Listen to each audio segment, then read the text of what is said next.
नमस्कार दोस्तों, एक बार फिर से स्वागत है आप सभी का आपके अपने YouTube चैनल रेवंत राज मैथमेटिक्स में। दोस्तों, जितने लोग भी लाइव जुड़ गए हैं एक बार इस सेशन को शेयर कर दीजिए। आज मजा आने वाला है सेशन का। कक्षा 10 की 16.1 की हम बात कर रहे थे। कल अपना जो सेशन था वो 3 प्रश्नों के बाद इंटरनेट कनेक्शन खत्म होने की वजह से जो है अधूरा रह गया था। निश्चित रूप से आज का जो सेशन है बहुत लंबा चलने वाला है और शानदार सेशन होने वाला है। क्वेश्चन नंबर 4 से हम शुरू करेंगे, 16.1 को आज खत्म करेंगे। ठीक है दोस्तों, जितने लोग भी लाइव आ गए एक बार इसको शेयर कर दीजिए। फिर क्वेश्चन नंबर 4 में शुरू कर रहा हूं। आपका क्वेश्चन नंबर 4 में लिखने का प्रयास करूंगा। एक घन का प्रत्येक पृष्ठ, एक घन का प्रत्येक पृष्ठ का क्षेत्रफल, एक घन का प्रत्येक पृष्ठ का क्षेत्रफल 100 सेंटीमीटर स्क्वायर है। 100 सेंटीमीटर स्क्वायर। आप भी खिताब ले लें, आपको ज्यादा समझ में आ जाएगा। यदि यदि आधार के समांतर, यदि आधार के समांतर समतल द्वारा, यदि आधार के समांतर समतल द्वारा इसे दो बराबर भागों में काटा जाए तो प्रत्येक समान भाग का संपूर्ण पृष्ठीय क्षेत्रफल क्या होगा। देखिए, बहुत ही अच्छा क्वेश्चन है। आपकी परीक्षाएं जो है मई में होने वाली है। कई लोगों के मैसेज आ रहे थे। कल शिक्षा मंत्री जी ने भी जो है वो फाइनल कर दिया है कि आपकी परीक्षाएं होनी है। 10th की जो मार्कशीट है बहुत ज्यादा काम आती है जीवन में। तो इसका आंसर क्या होगा, देखो यहाँ पर मैं यदि बात करूं एक घन की, तो ये जैसे मैंने घन बनाया है आप देख सकते हैं चित्र में, ये घन है। और आपको पता है कि घन का जो प्रत्येक पृष्ठ होता है, ये एक पृष्ठ है, प्रत्येक पृष्ठ वर्गाकार होता है और यहाँ पर उसी का क्षेत्रफल दिया हुआ है 100 सेंटीमीटर स्क्वायर। तो पृष्ठ का क्षेत्रफल कितना है एक बार आंसर में लिखेंगे। पृष्ठ का क्षेत्रफल कितना है, 100 सेंटीमीटर स्क्वायर। और पृष्ठ कैसा है, वर्गाकार है, यानी वर्ग का क्षेत्रफल क्या होता है, भुजा स्क्वायर। यानी कि भुजा स्क्वायर का मान कितना है, 100 है। तो यहाँ से भुजा कितनी हो जाएगी, √100। और √100 का मान मित्रों कितना आ जाएगा, 10। अब देखिए 10 सेंटीमीटर तो आ गया है, लेकिन इसको जब आधार के समांतर इस प्रकार से काटेंगे तो जो इसकी लंबाई चौड़ाई है ऊंचाई में क्या फर्क पड़ेगा। यदि यहाँ पे लिख रहा हूं मैं, यदि इसे आधार के समांतर, यदि इसे आधार के समांतर काटा जाए तो दो घनाभ बनेंगे। घन से क्या बनेंगे, दो घनाभ बनेंगे। और घनाभ की लंबाई क्या होगी, लंबाई यहां पर वही रहेगी कितनी, 10 सेंटीमीटर। कितनी रहेगी, 10 सेंटीमीटर। चौड़ाई आपके जो है वो बदल जाएगी मित्रों। चौड़ाई कितनी हो जाएगी इसकी, 5 हो जाएगी। जब इसको यहां से काटेंगे तो चौड़ाई कितनी हो गई, 5। और ऊंचाई वही रहेगी कितनी, 10 सेंटीमीटर। कितनी रहेगी, 10। तब प्रत्येक भाग का क्षेत्रफल, प्रत्येक भाग का क्षेत्रफल क्या होगा आपके, तो इसका जो संपूर्ण पृष्ठीय क्षेत्रफल है 2LB BH प्लस HL, इसका फॉर्मूला लगाएंगे तो 2 इंटू LB, तो 10 इंटू 5 BH, ये आ जाएगा 5 इंटू 10 प्लस आ जाएगा 10 इंटू 10। ठीक है दोस्तों, तो ये हो जाएगा 2 इंटू 5 इंटू 10 हो जाएगा 50। फिर से 5 इंटू 10 हो जाएगा आपके कितना, 50। और ये हो गया 10 इंटू 10 100। 100 और 100 हो गए 200, तो 2 इंटू 200 बराबर कितना हो गया दोस्तों, 400 सेंटीमीटर स्क्वायर। प्रत्येक भाग का जो क्षेत्रफल आया है वो कितना आ गया है, 400 सेंटीमीटर स्क्वायर। इसका जो करेक्ट आंसर है वो हो जाएगा। ये था क्वेश्चन नंबर 4। आप इसका स्क्रीनशॉट ले ले, चाहे नोट करते होंगे साथ साथ में। पूरी प्रश्नावली समझनी है। आगे बढ़ रहा हूं मैं क्वेश्चन नंबर 5 की तरफ। जी हाँ दोस्तों, क्वेश्चन नंबर 5 अब मैं आपके ले रहा हूं। क्वेश्चन नंबर 5 में पूरा नहीं पढ़ूंगा। क्या है, बगैर ढक्कन का एक बक्सा 3 सेंटीमीटर मोटाई आपको दी है। क्या, बक्से की मोटाई। जी हाँ दोस्तों, बक्से की क्या दी हुई है, मोटाई दी हुई है। कितनी है, 3 सेंटीमीटर मैंने लिख दिया है। इसकी बाहरी लंबाई, ठीक है, बाहरी लंबाई आपको दी है जिसको मैं कैपिटल L लिख रहा हूं। ये दी है 146 सेंटीमीटर। बाहरी लंबाई कितनी दी है, 146 सेंटीमीटर।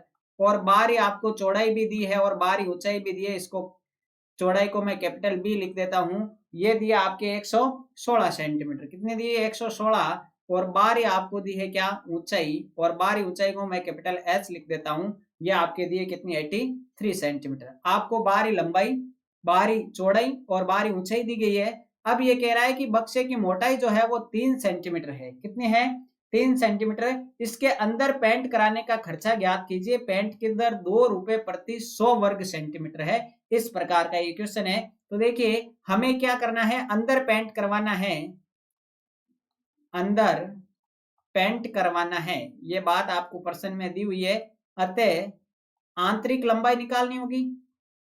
तो आंतरिक लंबाई मित्रों कैसे आएगी, ये इंपॉर्टेंट है। जब आंतरिक लंबाई को मैं स्मॉल एल से डिनोट करता हूं, 146 में से माइनस करूंगा कितने, 6। कितने करूंगा, 6। 3 तो इसकी है, मान लीजिए ये कोई बगैर ढक्कन का जो है वो है, तो 3 तो इधर से जाएगी और 3 इधर से जाएगी, तो टोटल 3 और 3 कितनी हो गई, 6 माइनस करूंगा तो यहाँ पर ये हो जाएगी कितनी, 140। ठीक है। फिर आंतरिक चौड़ाई निकालेंगे। इसकी आंतरिक चौड़ाई को मैं स्मॉल बी लिख रहा हूं। तो 116 में से फिर से 6 गए तो कितना है, 110 आ गए, 140 सेंटीमीटर, 110 सेंटीमीटर। फिर आंतरिक ऊंचाई ज्ञात करेंगे। ऊंचाई में इस बार आपको क्या करना है, 83 में से केवल 3 माइनस करना है और आएगा 80, क्योंकि बगैर ढक्कन का है, बगैर ढक्कन का है, ध्यान रखना है। इसलिए 6 माइनस नहीं करूंगा, दोनों साइड से माइनस नहीं होगा, केवल एक साइड से करना है। तो ये आ गया। अब देखिए इसका संपूर्ण पृष्ठीय क्षेत्रफल निकालेंगे। तो संपूर्ण पृष्ठीय क्षेत्रफल वही आएगा दोस्तों, क्या, 2 इंटू, सॉरी इसका जो बगैर ढक्कन का है, तो यहाँ पर जो है बगैर ढक्कन का है, तो इसका जो संपूर्ण पृष्ठीय क्षेत्रफल आएगा 2 इंटू एल प्लस बी, ठीक है, इंटू एच, चारों दीवारों का क्षेत्रफल वाला लगा, प्लस एल इंटू बी, लंबाई इंटू चौड़ाई, ये फॉर्मूला लगाना है। तो देखिए क्या हो जाएगा, 2 इंटू एल का मान कितना है, 140, ये 140 प्लस 110 इंटू 80, तो ये हो गया, प्लस एल इंटू बी यानी 140 इंटू 110, ये हो गया। ठीक है। इस कैलकुलेशन को जैसे ही करेंगे तो ये आएगा आपकी कितना, 140 और 110, ये हो गया 250 इंटू 2 इंटू 80 प्लस 140 इंटू 110। इसको जैसे ही हल करेंगे तो इन सबको 250 इंटू 160 ये करेंगे तो ये आ जाएगा आपके कितना, 40,000। कितना देगा, 40,000 यहाँ से यहाँ तक, प्लस 140 इंटू 110 करेंगे तो आएगा 15,400। इन दोनों का टोटल करेंगे तो आ जाएगा 55,400 सेंटीमीटर स्क्वायर। कितना आ गया, 55,400 सेंटीमीटर स्क्वायर। अब आपको प्रश्न में दिया है कि कितना दिया हुआ है, देखिए वापस, पेंट की दर 2 रुपए प्रति 100 वर्ग सेंटीमीटर। ठीक है, 100 वर्ग सेंटीमीटर पर आपको दिया है। तो 100 वर्ग सेंटीमीटर पे जो खर्चा है आपका कितना है, 100 सेंटीमीटर स्क्वायर का खर्चा कितना है आपके, 2 रुपए। तो 1 सेंटीमीटर स्क्वायर का खर्चा कितना आ जाएगा, 2/100 रुपए। और आपको कितना करवाना मित्रों, 55,400 का जो खर्चा आएगा वो हो जाएगा 2/100 इंटू 55,400। ठीक है। जितने लोग भी लाइव है शेयर कर दीजिए, इसको यहाँ से काटेंगे तो ये आपका आ जाएगा कितना, 110.80। कितना आ जाएगा, 110.80। जो राइट आंसर है आपका 110.80 आ जाएगा। ठीक है, प्रति 100 वर्ग सेंटीमीटर दिया हुआ था, देख लेना आप इसको एक बार। ठीक है, इसका स्क्रीनशॉट ले लें, ये आपका फाइनली आंसर आ जाएगा 110.80। ठीक है, यहाँ पर शायद 1000 है तो 1000 देखेंगे तब भी आएगा इसका 110.80। इसको एक बार आप किताब में नोट कर लेना क्या छपा हुआ है। ठीक है, मेरी वाली में 110 था तो उसके हिसाब से अलग आंसर आना चाहिए था, लेकिन 1000 है तो 1000 के हिसाब से ये आएगा। ठीक है, चलिए नेक्स्ट अगला क्वेश्चन देख लेते हैं, क्वेश्चन नंबर 6। क्वेश्चन नंबर 6 जो है वो काफी इंपॉर्टेंट क्वेश्चन है। एक घनाभ की लंबाई आपको दी हुई, क्या, घनाभ की लंबाई, ठीक है, और चौड़ाई, घनाभ की लंबाई, चौड़ाई और ऊंचाई का जो योग है वो आपको दिया है मित्रों। ठीक है, तो मैं इसको डायरेक्टली हल कर रहा हूं, एक बार आप देखना इसको किस प्रकार से करना है।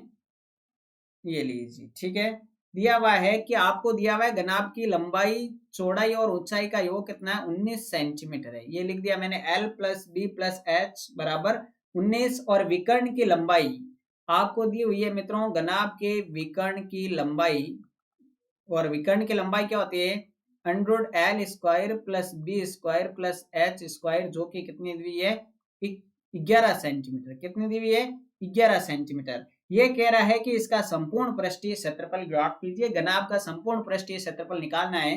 तो इसको एक बार देखिए, मैं इसको समीकरण नंबर 1 दे देता हूं और इसको समीकरण नंबर 2 दे देता हूं। एक बार इसको ढंग से देखेंगे कि यहां पर यदि मैं स्क्वायर करूं दोनों तरफ वर्ग करने पर, दोनों तरफ वर्ग करने पर वर्ग करूंगा तो इधर से हट जाएगा, तो ये हो जाएगा L square plus B square plus H square, और यहाँ 11 का वर्ग कितना हो जाएगा 121 सेंटीमीटर। ठीक है, तो ये हो गया आपका जो राइट आंसर है। यहां तक तो ये हो गया 121 हो गया। अब देखिए आपने एक फॉर्मूला पढ़ा होगा, जैसे मैं इसको लिख रहा हूं L plus B plus H बराबर में मैंने लिख दिया 19। इधर भी मैं क्या कर रहा हूँ, बोथ साइड स्क्वायर कर रहा हूँ। स्क्वायर करूंगा तो ये क्या हो जाएगा, इसका भी स्क्वायर हो जाएगा और इसका भी स्क्वायर। जब इसका स्क्वायर करेंगे तो आपने 9th क्लास में फॉर्मूला पढ़ा था, मैं यहाँ लिख रहा हूँ A plus B plus C का होल स्क्वायर क्या होता है, A square plus B square plus C square plus 2ab plus 2bc plus 2ac। ये पढ़ा था 9th क्लास में, याद होगा। इसमें एल बी एच में लगा रहा हूं तो ये बनेगा आपका L square plus B square plus H square plus 2 common ले लूं, L B plus B H plus H L. यहां से मैंने 2 कॉमन ले लिया सब में से, तो ये बचा और बराबर में 19 का वर्ग हो जाएगा 361। ठीक है, अब यहां से समीकरण ये जो है 3 बना है आपका। 3 से आप L square plus B square plus H square का जो मान है वो यहाँ रख दे। इन तीनों की जगह कितना रखूं, 121 plus 2 L B plus B H plus H L बराबर में है 361।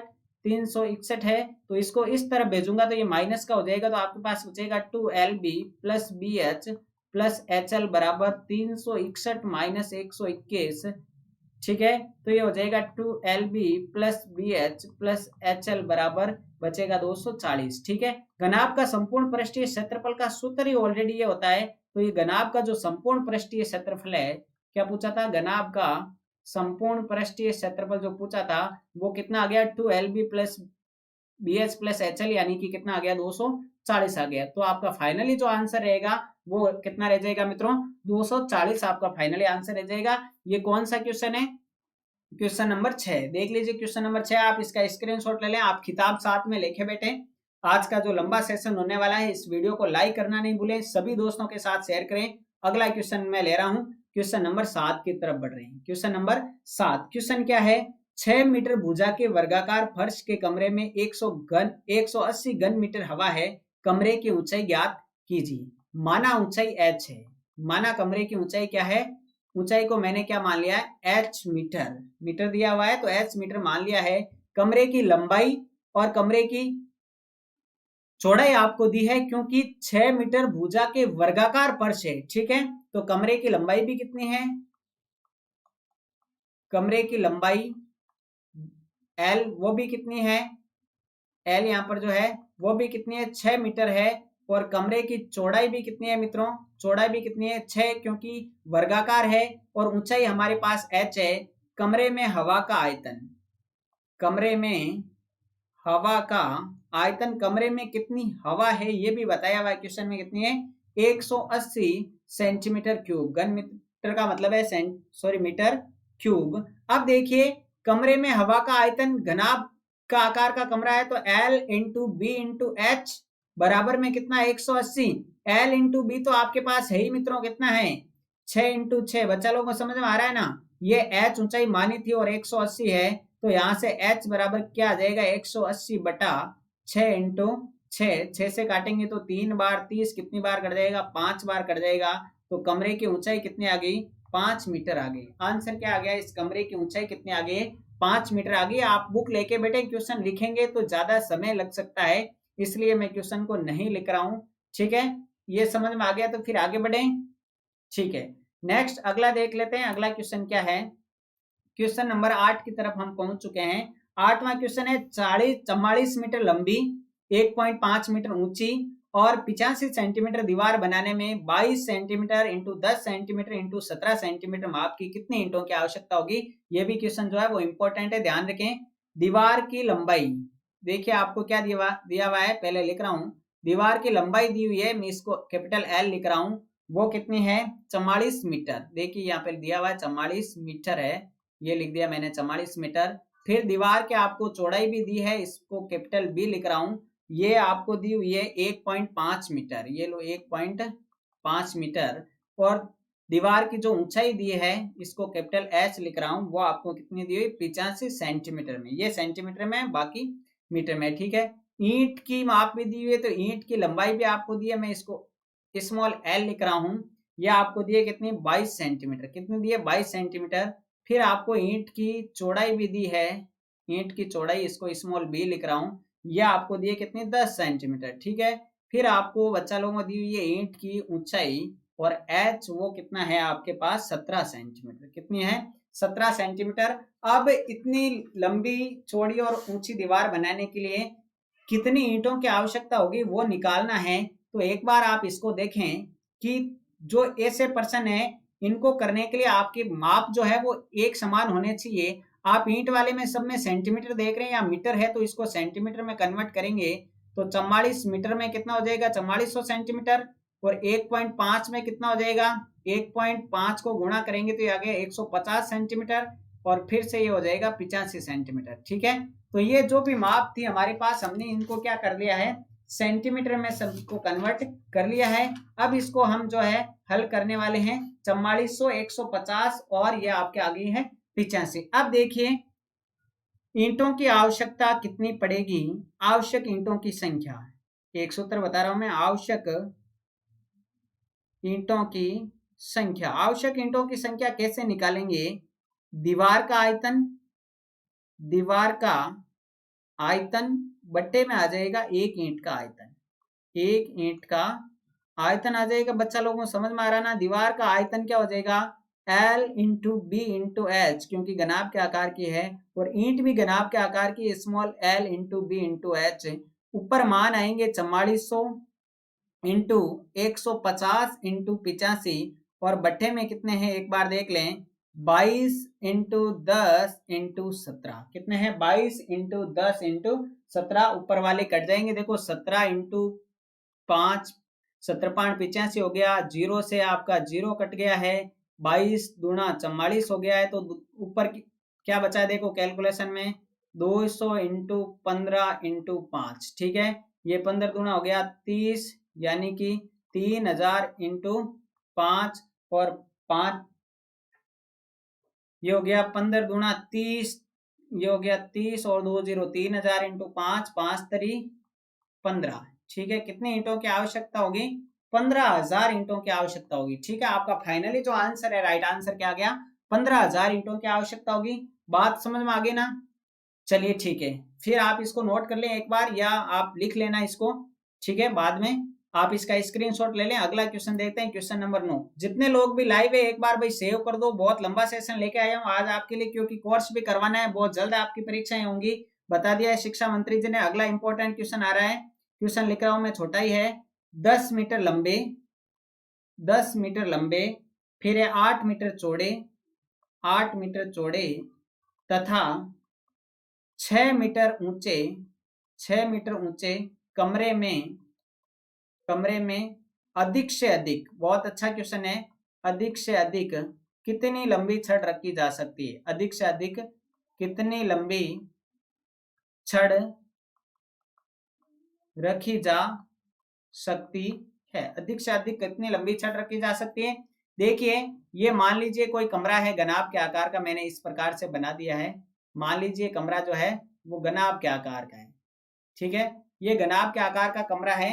अब मान लीजिए इसको एक ही बनाता हूं। अब इसमें जो छड़ रखेंगे अधिक से अधिक लंबाई की, या तो ऐसे रख सकते हैं या आप ऐसे रख सकते हैं, यानी वो क्या बनेगा, उसका विकर्ण बनेगा। क्या बनेगा दोस्तों, विकर्ण बनेगा आपका। समझ में आ रहा ना, क्या बनेगा, विकर्ण बनेगा। तो इसको किस प्रकार से हल करने वाले हैं, अब देखिए यहां पर जो बनेगा आपका विकर्ण, उसको मैं हल करवा रहा हूं। लंबाई L कितनी दी हुई है, 10 मीटर, चौड़ाई B कितनी दी हुई है, 6 मीटर, और ऊंचाई H कितनी दी हुई है, ये आपके दी हुई है, सॉरी चौड़ाई 8 है और ऊंचाई कितनी है 6। अधिक से अधिक, अधिक से अधिक लंबी छड़ कमरे के किसके बराबर होगी, विकर्ण के बराबर होगी। किसके बराबर होगी, विकर्ण के बराबर होगी। अतः घनाभ का विकर्ण, अतः घनाभ का विकर्ण बराबर छड़ की लंबाई, छड़ की लंबाई, ठीक है। घनाभ का विकर्ण क्या होता है, L into B into H, L into B into H यानी 10 इंटू 8 इंटू 6, ठीक है। जल्दी से घनाभ का विकर्ण क्या हो जाएगा, घनाभ का विकर्ण ये नहीं होगा, देखिए एक बार फिर से, घनाभ का विकर्ण क्या हो जाएगा, हमने थोड़ा सा गलत लिख दिया है। घनाभ का विकर्ण का सूत्र क्या होता है, अभी थोड़ी देर पहले लिखा था, root L square plus B square plus H square, ठीक है। तो ये हो जाएगा स्क्वायर स्क्वायर स्क्वायर, 10 का स्क्वायर कितना होता है 100, 8 का स्क्वायर 64 और 6 का स्क्वायर 36, ये हो जाएंगे 100 और 100 कितने हो गए √200, तो ये हो जाएगा आपका कितना 10 √2, कितना हो गया 10 √2 सेंटीमीटर। √2 का मान भी रख सकते हैं 1.414, तो 14 पॉइंट जो 14 है वो राइट आंसर आ जाएगा, मीटर में दिया हुआ है, तो आ गया 10 √2 मीटर, ठीक है। तो ये आपके कितने 9 क्वेश्चन हो गए हैं, ठीक है, 9 क्वेश्चन कंप्लीट हो गए हैं। देखिए अब आप ध्यान करें, 10वां क्वेश्चन बहुत इजी है, घन का आयतन पूछा हुआ है, घन का आयतन दिया हुआ है, भुजा की लंबाई पूछी है, घनमूल निकालेंगे। 11वां क्वेश्चन जो इंटों की संख्या वाला है वही क्या है, और 12वां भी इजी क्वेश्चन है। तो आप इस प्रकार से जो 16.1 चैप्टर है उसको आप कंप्लीट कर सकते हैं। यदि फिर भी आपको कोई तकलीफ हो तो आप मुझे कमेंट बॉक्स में बताना कि सर हमसे ये नहीं हो रहा है, कमेंट कर देना आप कि सर हमसे ये जो क्वेश्चन है वो नहीं हो रहा, आप कमेंट कर देना, ठीक है। कमेंट करना, वीडियो को ज्यादा से ज्यादा लाइक करना है, ज्यादा से ज्यादा शेयर करना है। जितने लोग भी आज लाइव आए हैं सभी का थैंक्स। हर रोज सुबह 10 बजे, ठीक है, हर रोज सुबह 10 बजे अपनी लाइव क्लास लगती है, ठीक है। अब लंबे लंबे सेशन आएंगे, लगभग 1-1 घंटे 1.5-1.5 घंटे की आपकी क्लास आने वाली है, क्योंकि अब लंबे सेशन चलेंगे तभी आपका जो कोर्स है वो पूरा होगा। तो आज के लिए इतना ही, कल मिलेंगे 16.2 के साथ। सभी लोगों को बता देना कि सुबह 10 बजे लाइव क्लास होती है, पूरा कोर्स करवाएंगे, ठीक है। इससे पहले 4 चैप्टर कौन कौन से, 17वां चैप्टर, 18वां चैप्टर, उसके बाद में करवाया था 4था चैप्टर, 6ठा चैप्टर, ये 4 चैप्टर अपने पूरे हो चुके हैं। अब 16वीं प्रश्नावली चल रही है, इनके वीडियो भी आप चैनल पे देख सकते हैं। मिलते हैं नए सेशन में, तब तक के लिए जय हिंद जय भारत।